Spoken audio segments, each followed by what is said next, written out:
the coronavirus pandemic that, of course, gripping the nation. Joining me now is Vermont Senator and presidential candidate Bernie Sanders, who just now has called for Wisconsin to delay its primary. Senator Sanders, welcome. Good to see you. I want to ask you about Wisconsin, but first of all, let me just ask you how Jane, how your children and grandchildren are doing up there in Vermont.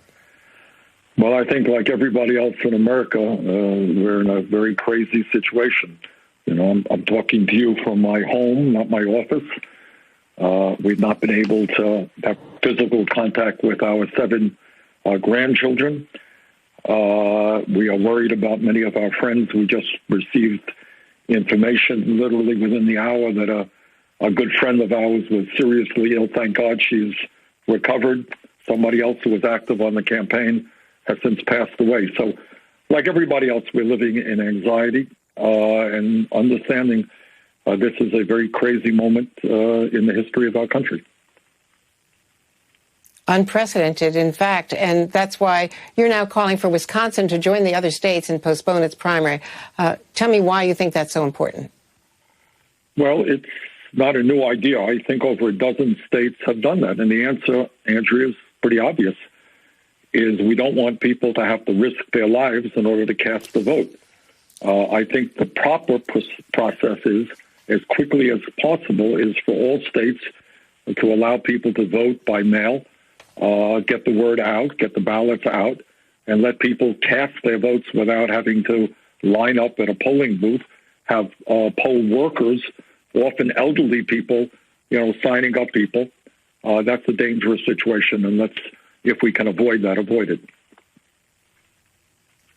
Mitch McConnell said on Hugh Hewitt's radio program that one of the reasons why the federal government was not prepared with test kits and all the rest was because it was preoccupied with the Senate impeachment trial.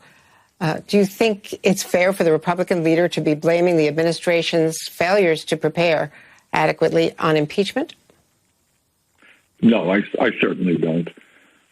We have a president who should have listened to what the scientists were telling us, what was common knowledge all over the world, that there was a pandemic coming. I think it is clear. He was on television a million times saying, don't worry about it. It's going to go away by April. It's not such a big deal. We have very few cases. He totally minimized the danger facing the people of our country. And that had nothing to do with what was going on in Washington. And, so it's, I think a very false statement on McConnell's point of view. Now, you said most recently to Seth Meyers that you believe that you have a narrow path to the nomination, but still a path to the nomination.